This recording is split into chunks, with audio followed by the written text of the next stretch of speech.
And this one's really surprising, but nobody ever asks to find out where an application is in its life cycle.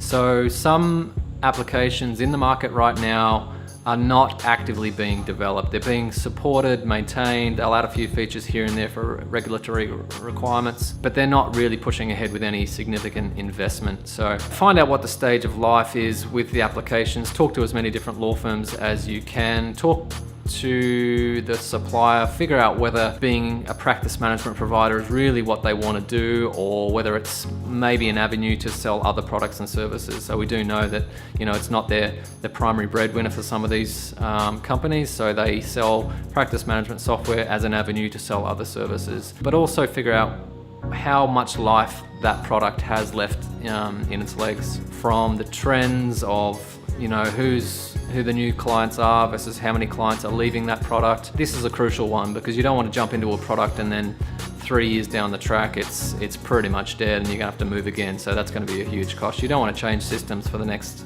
10 years minimum.